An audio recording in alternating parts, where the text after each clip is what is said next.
Sir, उद्या वाल्मिक कराडाचा जामीन अर्ज करण्यात येणार, नेमकं काय उद्याची सुनावणीमध्ये असणार थोडक्यात माहिती द्या. त्याच्यामध्ये असं आहे की 14 तारखेला वाल्मिक कराड यांना कोर्टाने न्यायालयीन कोठडी सुनावल्याच्या नंतर त्या दिवशीच आम्ही तात्काळ त्यांचा जामीनचा अर्ज दिला होता. त्या जामीनचा अर्ज दिल्याच्या नंतर सन्मान्य कोर्टाने त्याच्यावरती सरकार पक्षाचा आणि तपासी अधिकाऱ्याचं जे आहे त्याचं उत्तर मागवलं आणि ते उत्तर मागवल्याच्या नंतर त्याची सुनावणी काल ठेवली होती आणि त्यांनी त्याच्यामध्ये तपासी अधिकारी असतील आणि सरकार पक्षाने त्याच्यामध्ये त्यांचं लेखी उत्तर दाखल केलेलं आहे. काल सुनावणी होती, परंतु माझ्या प्रकृती अस्वस्थतेमुळे मी न्यायालयात उपस्थित राहू शकलो नाही. त्यामुळे कोर्टाने ती सुनावणी तहकूब केली आणि उद्या त्याची सुनावणी ठेवलेली.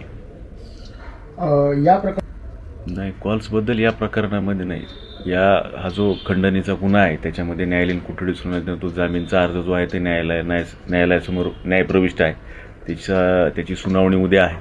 बेसिकली त्याच्यामध्ये आमच्या पक्षकाराचं असं म्हणणं आहे या गुन्ह्याशी जो आहे त्यांचा काही संबंध नाही आहे, प्रत्यक्ष किंवा अप्रत्यक्ष. त्यांच्यावरती जे आरोप केलेले आहेत ते आरोप केवळ एक मीडिया प्रेशरखाली आणि एकंदर या गुन्ह्याची पार्श्वभूमी जर पाहिली तर त्यांना या गुन्ह्यामध्ये खंडणीच्या गुन्ह्यामध्ये विनाकारण गवलेलं आहे आणि त्यांच्याविरुद्ध कुठलाही पुरावा नसताना त्यांना या प्रकरणात आरोपी केलेला आहे, असा त्यांचा एकंदर न्यायालयासमोर स्टँड आहे. प्रकरण दाखल करायला झालेला जो उशीर आहे आणि तो जो उशीर झाला आहे तो हे दर्शवतो की त्यांना इंटेन्शनली या प्रकरणामध्ये गुंतवलेलं आहे आणि मुळामध्ये त्यांनी जो त्यांच्यावरती कलम लावलेले आहेत ते कलम जर पाहिले तर 308, 1, 2, 3, 4, 5 जे हे कलम आहेत, आपण जर पाहिले तर प्रत्येक कलमामध्ये त्याची वेगळी वेगळी डेफिनेशन दिली. त्यानुसार ते जर पाहायला गेलं तर खंडणी मागितली, खंडणी दिली आणि खंडणी घेतली. याच्यामध्ये हे जे प्रकरण आहे, खंडणी मागितल्यानंतर कुठेही आजपर्यंतच्या तपासामध्ये खंडणी जी मागितलेली आहे ती त्यांना दिली अशा प्रकारचा कुठलाही पुरावा या प्रकरणामध्ये उपलब्ध नाही आहे किंवा खंडणी मागितल्याचा पण पुरावा या प्रकरणामध्ये उपलब्ध नाही आहे. त्यामुळे हा आमचा बेसिक स्टँड न्यायालयासमोर आहे आणि हा जो गुन्हा आहे प्रामुख्याने हा प्रथम वर्ग न्यायदंडाधिकारी यांच्यासमोर चालणारा आहे. या 2-3 बाजू कोर्टाने कन्सिडर करून आम्हाला जामीन द्यावा, हा स्टँड आमचा न्यायालयासमोर आहे. उद्या न्यायालयात युक्तिवाद आहे. न्यायालय आमची बाजू ऐकून घेईन. आमचा न्यायालयावरती भरोसा आहे, आमच्या पक्षकाराचा त्यांचा विश्वास आहे, ट्रस्ट आहे न्यायालयावरती.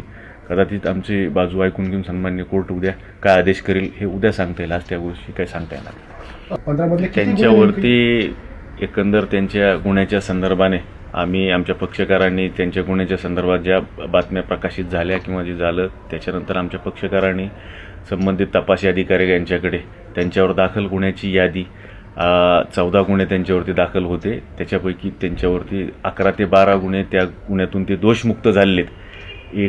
1 ते 2 गुन्हे जे पेंडिंग आहेत ते जे आहेत ते राजकीय आंदोलनाच्या संदर्भामध्ये परळी न्यायालयात पेंडिंग आहेत त्यांच्यावरती. बाकीचे इतर गुन्ह्यामधून त्यांना दोषमुक्त केलेलं आहे याची माहिती तपासी अधिकाऱ्याकडे वाल्मिक कराड यांनी स्वतःहून दाखल केलेली आहे. या प्रकरणाच्या अनुषंगाने कराड यांचा अमेरिकेशी काही संबंध असल्याची पण काही बातम्या समोर येत होते, याबद्दल काय माहिती? नाही, मला ते टी व्हीवरनं म्हणजे टी व्हीतल्या बातम्या ऐकूनच समजलं. त्याच्याबद्दल मी काही सांगू शकत नाही, परंतु न्यायालयाच्या समोर असा कुठलाही आजपर्यंत हा भाग आलेला नाही आहे किंवा त्यांचं कनेक्शन आहे किंवा नाही याबद्दल तपासी अधिकारीच योग्य ते खुलासा करू शकतील. परंतु एक प्रकर्षानं सांगतो, न्यायालयासमोर हा कुठलाच विषय आजपर्यंत आलेला नाही. टूर्स अँड ट्रॅव्हल्स विश्वातील एक विश्वसनीय नाव मँगो हॉलिडेज घेऊन आले आहेत धम्माल फॉरेन टूर्स खास तुमच्यासाठी. एक्झॉटिक युरोप 17 रात्री 18 दिवस, साऊथ आफ्रिकन सफारी 9 रात्री 10 दिवस, नॉर्दर्न लाईट्स 8 रात्री 9 दिवस, दुबई अबुधाबी 5 रात्री 6 दिवस, व्हिएतनाम कंबोडिया 8 रात्री 9 दिवस. तर आजच आपली सीट बुक करा आणि आपल्या फॉरेन टूर्स मेमोरेबल करा. मँगो हॉलिडेज म्हणजेच अविस्मरणीय सहलीचा अनुभव. मँगो हॉलिडेज, 4था मजला, स्वोजस कॅपिटल अतिथी रेस्टॉरंटच्या वर, लॉ कॉलेज रस्ता, पुणे 4. संपर्क पुणे 83 839 505 किंवा 80 80 81 74 54. मुंबई 83 839 503 किंवा 96 53 18 74 78.